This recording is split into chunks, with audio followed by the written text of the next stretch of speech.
At Thanksgiving, my mother tapped her glass, smiling the way she always did when she wanted everyone to focus on Lily. "Sister's wedding was wonderful," she announced. "So, Kat, when's yours?" A few people laughed. My father kept carving the turkey as if the work were urgent. Lily didn't say anything, just watched me, carefully as always. I set my fork down. "I already had mine," I said. "You received invitations?" The room fell into a silence so sharp it felt almost tangible. Then my father whispered, "We never got them." That's when I reached into my bag, and everything they had been hiding finally surfaced. Growing up, I had learned early that my family cherished symmetry, perfect pictures, perfect milestones, perfect narratives to share with others. In every story, Lily was always the centerpiece. I wasn't bitter as a child, I assumed that was just how families worked. One child shone brightly, the other learned to make space. By the time we were teenagers, it wasn't a simple pattern anymore, it was a system. My mother curated Lily's life like it was an exhibition: dance recitals, cheer tryouts, trophies lining the hallway. Whenever I had achievements, science fair awards, a college acceptance, my mother smiled politely and asked if we could take the photo later because she needed good lighting for Lily's new headshot. I didn't rebel. I adapted. I became skilled at watching, learning, predicting, surviving quietly. Then Seattle changed everything. Moving 3 hours away wasn't rebellion, it was oxygen. I built a life of my own, a modest apartment with tall windows, piles of research notes, shirts that smelled faintly of Ethan's morning coffee. My job analyzing water and environmental data didn't impress the people my mother wanted to impress, but it mattered. It made sense. And Ethan, he saw me in ways my family never had. He listened. He remembered. His family noticed me too, not because I performed, but because they cared. Helen's hug was warm and lingering, not a checkbox. She asked about my work, remembered details. Robert was the same. They weren't perfect, but they were present. That was new. When Ethan proposed one foggy June morning by the water, I said yes without hesitation. We didn't want extravagance. A small coastal chapel, invited only those who truly knew us, everything simple and genuine. My only quiet wish, that my family, even Lily, would show up, choose me at last. I designed the invitations myself, had them printed early, and sent them with signature required. I triple-checked addresses, refreshed tracking numbers obsessively. When the delivery confirmed, I allowed myself a small breath of relief. Then the silence came. No calls, no texts, not even a casual congratulations. Weeks passed. The wedding passed. Still nothing. I told myself 100 stories to avoid the truth.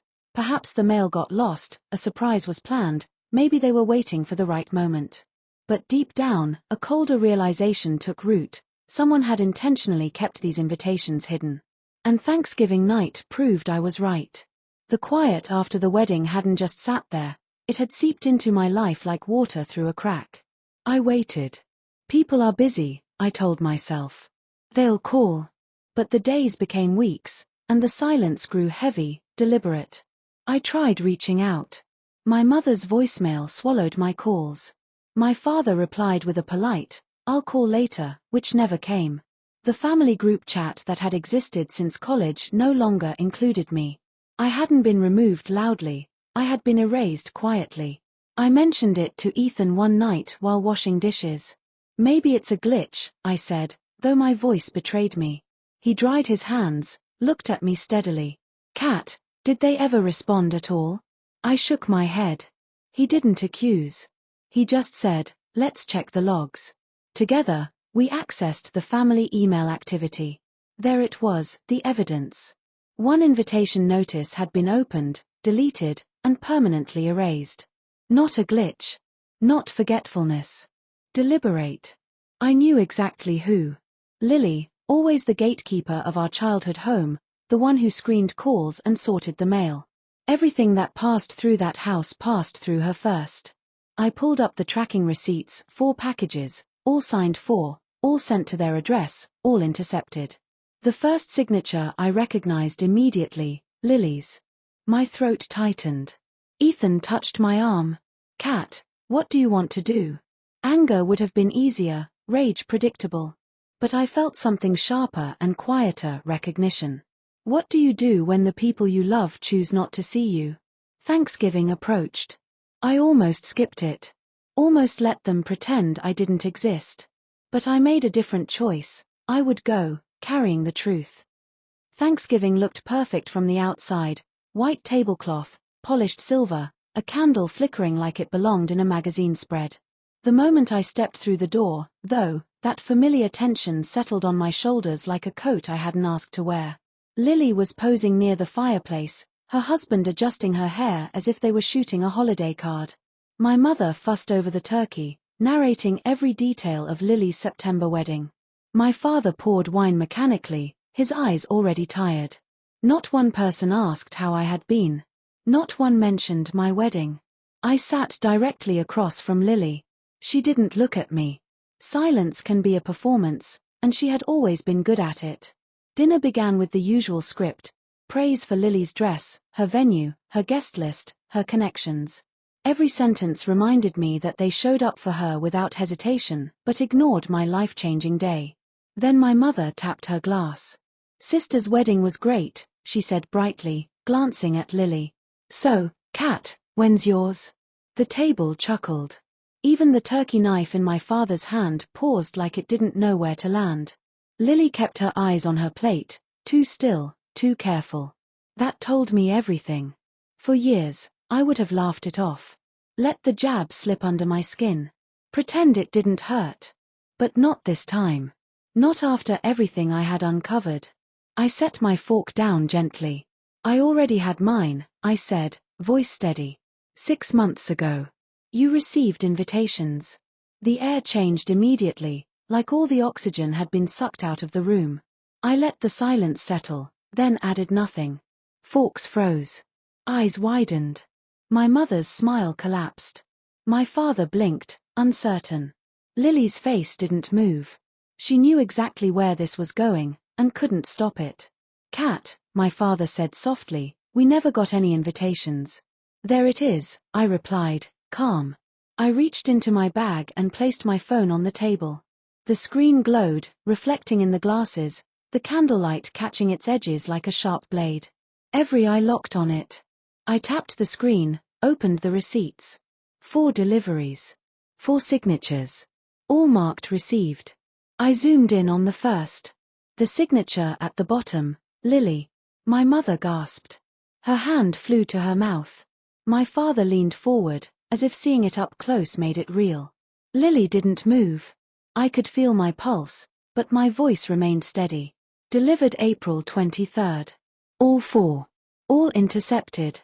Ethan touched my arm gently. "Kat, what do you want to do?" I didn't answer. Years of quiet recognition had taught me, silence can be louder than accusations. My mother shook her head. "No. No. Lily would never." "Oh, stop," I said gently, "just done. You keep saying what Lily wouldn't do, but you never look at what she actually does." That landed. My mother froze.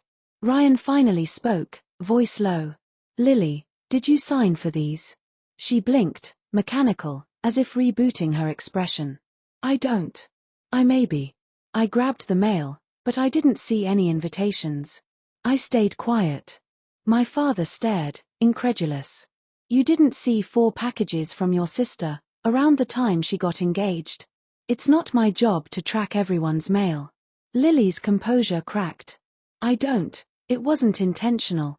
I swiped to the last screenshot, the email activity log Ethan helped me access. "This," I said quietly, "is the family email account activity. The wedding announcement email sent in April. Opened from this house, then deleted immediately." My father's jaw tightened. "Who has access to that account?" Everyone at the table knew. Lily finally broke. "I maybe clicked it by accident." "I don't know. Why are you attacking me?" "I'm not attacking you. I'm showing what happened," I said. My mother exhaled sharply. "Why would Lily hide your invitations? That's ridiculous." "Why?" I repeated. "Because your wedding happened in June. Hers was in September." Lily flinched. That's insane. You twist everything. No, I said. You did it yourself. Ryan stood, voice low. Lily, is this true? Her face fell. For a moment, she couldn't defend herself. Finally, she whispered, Kat, please. Years of fear, guilt, and control condensed into that single word. I stood slowly, pushing my chair back. I'm done begging for a place at this table. I'm done asking you to show up for me. I'm done pretending your choices don't hurt. I'm done accepting your silence as anything but agreement. My father reached out. Kat, don't go. We can talk. We are talking, I said, for the first and last time under these terms. My mother's eyes brimmed. We can fix this. You can't fix what you refuse to acknowledge, I replied. And you refused for years. I pulled on my coat, feeling lighter with every inch. As I walked to the door, I paused. You didn't miss my wedding. You chose not to see it. Then I stepped outside, leaving the door closed behind me. Ethan opened it before I reached him. No questions, no judgment. Just arms around me, holding until the shaking stopped. The next morning, his parents invited us for a simple breakfast. No ceremony, no pity, just presence. Helen squeezed my hand. Your family here. Not because you married my son, but because you matter. A week later, Lily sent a long email therapy, soft apologies, more than I expected. I read it, didn't reply. My dad called carefully. One day, he mailed me a wedding invitation he found in storage, quietly confirming the truth. My mother never reached out. And for the first time, that absence didn't feel like a wound, it felt like an answer. I used to believe family meant protecting them, no matter the cost. But now, standing in my home with Ethan cooking dinner, laughter drifting from friends who choose me every day, I finally understood. Family isn't defined by blood, it's defined by presence, care, and attention. And sometimes, the bravest act is walking away from those who never learned to hold you.